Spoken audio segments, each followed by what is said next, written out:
2024년 새해 직전입니다. 세계에서 열리는 선거 이벤트들을 살펴보고 있는데요. 잠시 쉬어가 볼까 합니다. 오늘도 여러분들이 기다리시는 알파고의 3분 세계 일주가 준비되어 있어요. 우리 알파고 기자, 어디로 가볼까요? 자, 우리는 조지타운으로 갈 겁니다. 근데 조지타운이라고 해서 조지 워싱턴 미국의 어떤 도시가 아니냐라고 하실 수가 있는데 틀렸습니다. 가야나의 수도예요. 그럼 가야나가 어디예요? 가야나는 바로 그 베네수엘라 밑에 있고요. 좀 약간 브라질 위에 있는데요. 네. 가야나에 대한 배경 설명을 해야 돼요. 왜냐면 이 나라도 너무 신기합니다. 원래는 이 나라는 네덜란드 식민지였다가 나폴레옹 전쟁 때는 영국이 그때 끼어들어서 가지고 왔어요. 그러다 보니까 그 이후로부터 자꾸 영국 땅이었는데 이제 그걸 어떻게 알 수가 있냐면요. 가야나 달러 있어요. 거기에다가 너무나 아름다운 성당이 있거든요. 이거는 세인트 조지 타운 카테드랄인데요. 카테드랄이니까 전주교 아니야? 네덜란드? 그거 아니에요. 성공회 성당이에요. 그리고 그 성당은요. 전 세계에서 제일 큰 목재로 만든 성당이에요. 그리고 예뻐요. 만든 지도 한 100년 넘었거든요. 네. 그래서 혹시나 조지타운에 가게 되시면 거기 한번 들려보시고 앞에서 이렇게 100달러 하고 그걸 같이 이렇게 사진 찍으시면 되고 네. 제가 이 얘기를 왜 했냐면 이제 여기서 이제 영국 식민지가 시작을 했죠. 영국 식민지 시절에는 이제 하이티가 너의 독립을 해가지고 영국한테 너희를 금지시키면 내가 너랑 여기서 같이 넣게 프랑스 상대를 하니까 영국이 더 이상 거기에다가 너희를 갖다 놓을 수가 없어요. 그럼 어떻게 해야 돼요? 인도에서 싼 노동자들을 데리고 오는 거예요. 그러다 보니까 인도 인구가 증가해요. 그래서 이 구야나는요 1962년 독립을 했을 때 독립운동가 지도자는 인도 사람이었어요. 그랬어요. 그러다 보니까 지금 이 나라에 가보시면 네. 성당들 많지만 동시에도 힌두교 사원들이 제법 많아요.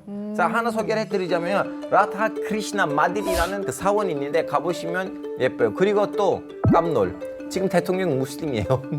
그렇습니까? 예, 인도 사람이잖아요. 그래서 인도인들도 한 7대3 힌두교 무슬림이 있는데 그때 인도에서 왔던 사람들이 그 독립운동가로 통해서 지금 구야나를 거의 꽉 잡고 있는 상황이에요. 그래서 나라는 남미인데 네. 인도처럼 생각하시면 돼요.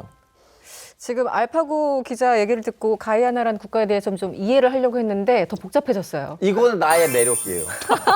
지금 알파고 씨가 얘기한 성당 지금 찾아보니까 네. 굉장히 멋있네요. 네. 하얀색 목재 성당. 성당. 예, 예. 가야나 아무래도 한번 가보고 싶으시네요. 네. 예. 근데 가보시려면 경유해서 가야 되잖아요. 그렇죠. 직항이 없겠죠. 기본적으로 2번 경유를 하셔야 되고 그러니까 제일 짧은 거리는 한 40시간 정도 걸리더라고요. 가야나? 아니 오늘 분위기 왜 이래요 진짜? 가이아나 얘기 나온 김에 중남미 얘기를 조금 더 해보죠. 가이아나는 드라마로 유명해진 수리남 바로 옆에 위치했습니다. 그런데 이 가이아나와 국경 맞대고 있는 베네수엘라가 영토 분쟁을 일으키고 있다. 이런 뉴스를 봤어요. 네. 알파고 씨 좀 설명해 주시죠. 사실은 거기 영토 분쟁이 오래전부터 있었어요. 네. 그 지금 분쟁 있는 지역 이름이 에세키보인데요. 그 지역에 거기 지금 가야나 시민들이 살고 있고 네. 미해결 상황에서 병화가 유지하게 있었는데 이거 언젠가부터 그게 터지냐면 후가 차베스 지도자가 나오면서 이거 지금 꺼내버렸어요. 차베스. 네. 이걸 가지고 가야 되는 거 아니냐. 네. 근데 왜 이 영토에 대한 욕심이 있느냐. 여기 속이 나와요. 석유. 예, 예. 또 이 석유가 모든 분쟁의 시작점이기도 그렇죠, 하죠. 그렇죠. 네. 그러다가 이제 뭐 후가 잡아서 갔어요. 지금 이제 마두라가 있는데 뭐들은 최근에 와서 또 이제 이렇게 좀 약간 경제난도 있고 인기대에 좀 떨어졌잖아요. 네. 그래서 꺼낸 거 뭐냐면 우리는 국민 투표를 합시다.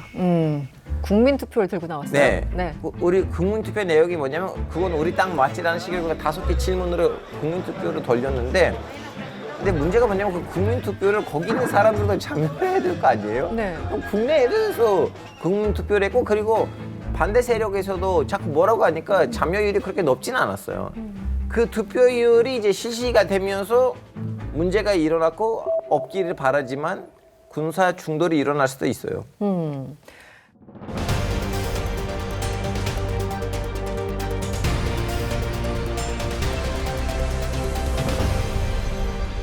2024년에는 베네수엘라에서도 대선이 열립니다. 참 많은 선거가 열리는 것 같습니다. 이 베네수엘라는 사실 우리에게도 은근히 인지도가 있어요. 네, 주변 사람들한테 그냥 물어보면 두 단어가 나오더군요. 석유와 미인. 네, 이 정도. 지금 하이퍼 인플레이션이라고 하는 그 초고 인플레가 나라를 거의 쑥대밭으로 만들었죠. 자원이 많죠. 네. 그 이제 볼리바르라고 하는 그 이제 베네수엘라 지폐는 거의 이제 전문용어로 이제 휴지가 돼가지고 이걸 접어가지고 종이공예를 하더라고요. 네, 네. 그 간단히 말해가지고 한때는 10,000원 했던 통닭 한 마리가 이제 600만 원이 하고. 그러니까 베네수엘라가 어떤 나라냐? 1918년도에 마라카이보라고 1년에 300번 번개가 친다는 호수가 있거든요. 마라카이보 호수에서 유전이 터졌네요. 빵! 어느 정도 그 규모냐면요. 이 석유 생산량은 사우디아라비아가 세계 1위일 수도 있어요. 하지만 땅속에 있는 매장량은 베네수엘라가 넘버1입니다. 근데 궁금하시겠죠. 왜 매장량 1위인 국가가 통닭 한 마리가 650만 원이고 지폐 가지고 종이공예를 하고 있냐? 네. 아시다시피 1973년도에 1차 오일 쇼크가 터집니다. 그렇죠. 오일 쇼크가 터진 다음에 오펙 산유국이 유가를 쫙 올려요. 베네수엘라는 가만히 있어도 야, 유가 오른다, 유가 올라. 이때부터 돈방석에 앉기 시작을 해요. 근데 여기 이 수많은 벌어들인 돈 가지고 국민들에게 나눠줘야 되는데 안 나눠주고 카우디오한테만 나눠주고 또 기득권층이 자기들이 후루룩 쭉쭉 짭짭 챙깁니다. 그래서 엄청난 양극화가 돼버려요. 네네. 있는 자들은 엄청 돈이 많아지고 없는 자들은 정말 거지가 돼버리고. 베네수엘라의 문제가 이거였어요. 그 산업을 다양화시켜야 되는데 네. 모든 산업을 다 정유 산업에 올인을 해버려요. 그래서 유가에 굉장히 민감해져요. 그래서 폭락을 하는 유가 때문에 1980년대 베네수엘라는 갑자기 천국에 올라갔다가 지옥을 경험합니다. 유가가 폭락을 해버리니까. 네. 안 그래도 못 살던 빈민들은 더 빈민이 된 상황에서 그렇죠. 한 영웅이 등장을 해요. 우리가 알고 있는 우고 차베스라는 군인이 1992년에 쿠데타를 일으킵니다. 일단 92년도에 쿠데타 실패한 다음에 징역을 삽니다. 네. 그리고 풀려난 다음에 정식으로 대통령 선거에 98년도에 당선이 돼서 정식으로 대통령이 돼요. 네. 그런 다음에 어마무시한 사회주의 정책을 펼칩니다. 무상주택, 무상학교, 무상의료. 근데 문제는 복지 정책을 하려면 국민들에게 세금을 걷어서 그 돈 가지고 복지 정책을 해야 되잖아요. 그렇죠. 그런데 이 우고 차베스는 뭐 했냐? 석유판 돈으로 이거 가지고 복지를 한 거예요. 굉장히 취약한 구조가 돼요. 그리고 결정적으로 우고 차베스가 실수한 게 뭐냐면 정유회사들 다 국유화해버리죠. 해버려요.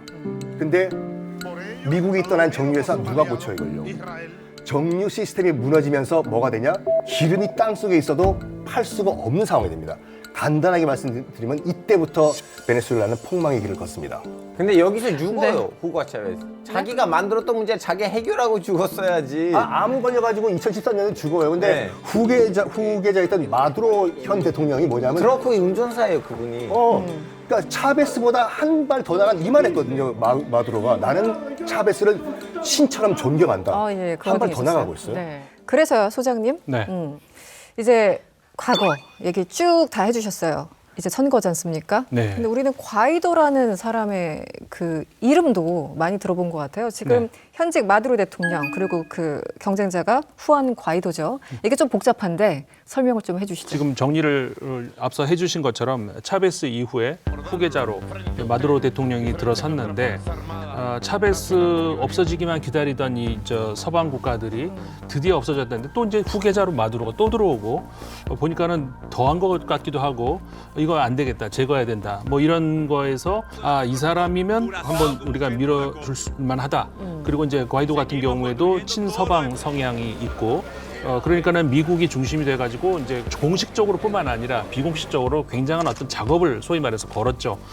그러면서 이제 베네수엘라의 그 정치 상황을 굉장히 뒤엎었었던 그런 일이 한 번 있었기 때문에 그런데 이제 그 미국을 중심으로 해서 이제 서방이 실패를 했었고 네. 마두로는 계속 이제 건재하게 된 것이고 이게 이제 다음 선거에서 국민들이 어떤 선택을 하느냐. 네. 베네수엘라의 현실적인 문제에 있어서 그러니까 명분 다 좋은데 국민들이 살기에는 마두로 대통령이 연임이 됐을 때 더 힘들어질 것이다. 미국을 비롯한 외부의 제재를 이 정도로 받으면은 이거 견디기 어렵다. 네. 질문을 조금 좁혀 보겠습니다. 그래서 이번 대선에서 마두로 대통령이 다시 당선된다면, 그러니까 정권을 유지하게 된다면 베네수엘라의 운명은 어떻게 될까요? 베네수엘라 운명은 마두로에게 있다. 무슨 의미인가요? 푸틴이랑 똑같아요. 푸틴이 지금 이번 선거에서 이길 건데 이번은 마두로가 이길 거예요. 그래서 마두로가 있는 한 마두로한테 있어요. 너무 이제 당연한 경로다. 네. 자, 아까랑 똑같습니다. 베네수엘라 운명은 자기들이 결정할 일이다.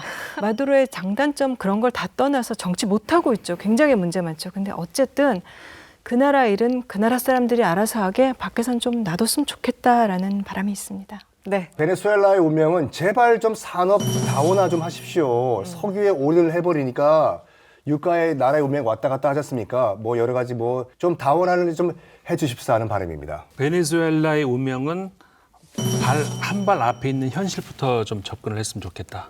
지금까지 이념 여기에 많이 그 치중돼 있었던 것 같아요. 네. 이런 것에서 한 발을 좀 접었으면 좋겠다. 알겠습니다.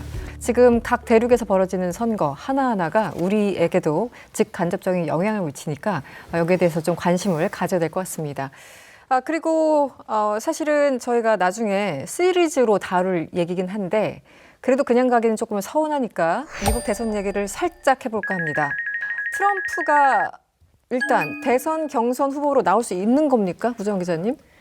나올 수 있을 것 같아요. 지금 보니까 주법원마다 판결이 엇갈리는데 주법원이 판단할 수 없다면서 연방법원으로 넘기는 주들이 많을 거예요. 근데 연방법원이 지금 보면 대법관 9명 중에 6명이 공화당 대통령 때 된 사람들인 것도 있고 뭐 꼭 그래서 공화당 후보에 유리하게 한다, 뭐 트럼프에게 유리하게 한다 이런 게 아니라 이렇게 선거로 국민들이 뽑아야 되는 것을 법리로 그 길을 막는 것에 대해서 대법원이 굉장히 크게 부담을 느낄 것 같습니다. 네. 트럼프는 예전에 어프렌티스라는 그 프로그램 You're fired! 여기서부터 아시겠지만 트럼프는 간단하게 두 키워드로 정리할 수 있어요. 관종, 자뻑이에요.